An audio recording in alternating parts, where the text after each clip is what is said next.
ایک دفعہ جنگل میں بہت ہی تیز بارش تھی۔ بارش تو رکنے کا نام ہی نہیں لے رہی تھی۔ جنگل میں چاروں طرف پانی ہی پانی ہو چکا تھا۔ سب پکشی اور پرندوں کا گھر سے نکلنا بھی مشکل ہو چکا تھا اور سب پکشی اور پرندوں کے گھر سے اناج بھی ختم تقریباً ہو ہی چکا تھا۔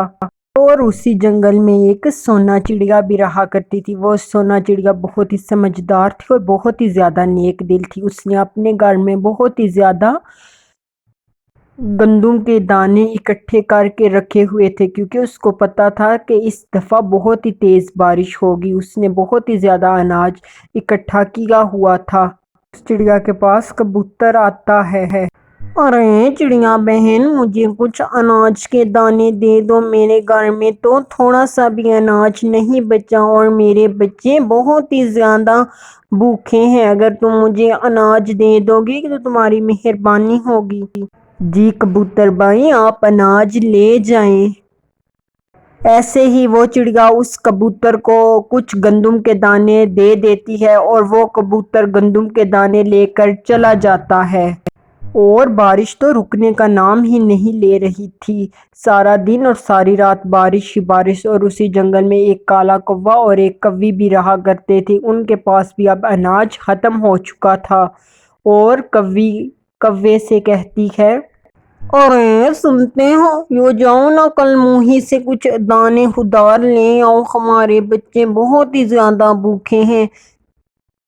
پھر کوا جواب دیتا ہے، ارے وہ گندم کے دانے اب مجھے نہیں دے گی۔ آگے میں نے کتنی ہی دفعہ اس سے گندم کے دانے ادھار لیے تھے تو میں نے تو اسے واپس ہی نہیں کیے تھے دوبارہ۔ اس طرح وہ دونوں آپس میں ہی باتیں کرتے رہتے ہیں۔ اور پھر کوا اس چڑیا کے پاس جاتا ہے گندم کے دانے لینے کے لیے۔ اور پھر کوا چڑیا کی کھڑکی پر آ کر چڑیا سے منتیں کرنے لگتا ہے کہ اس کو کچھ اناج کے دانے دے دو۔ چڑیا بہت ہی زیادہ رحم دل تھی اور چڑیا کو اس کوے کے اوپر دیا آ جاتی ہے۔ ارے چڑیا رانی، مجھے کچھ گندم کے دانے دے دو، میرے بچے بہت ہی زیادہ بھوکے ہیں، مجھے بہت ہی زیادہ ضرورت ہے گندم کے دانوں کی۔ اس طرح وہ چڑیا پھر اس کوے کو بھی گندم کے دانے دے دیتی ہے۔ پھر اسی طرح ہی کئی دن اور کئی ہفتوں تک بارش کا سلسلہ جاری رہتا ہے۔ بارش تو رکنے کا نام ہی نہیں لے رہی تھی۔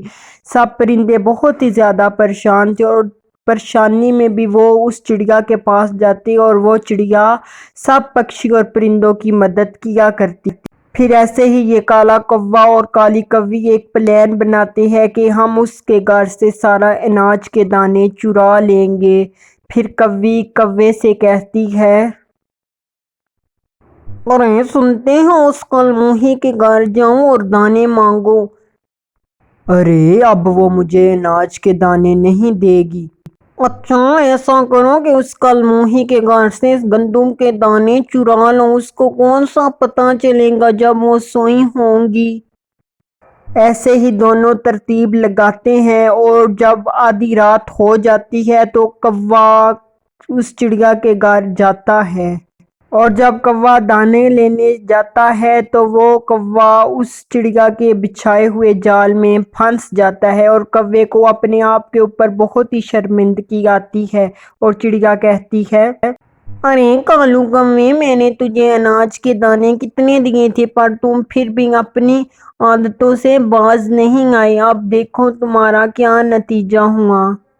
ایسے ہی وہ چڑیا اس کو باتیں سناتی ہے اور کوا بہت ہی شرمندہ ہوتا ہے۔ اس کہانی سے ہمیں یہ سیکھ ملتی ہے کہ ہمیں کبھی بھی کسی کی بھی چیز نہیں چرانی چاہیے۔ بچوں، اس کہانی میں کوے نے کس کے اناج کے دانے چرائے ہمیں ضرور بتانا۔ اگر آپ کو ہماری سٹوری پسند آئی ہو تو ہمارے چینل کو سبسکرائب اور لائک اور شیئر کرنا نہ بھولنا۔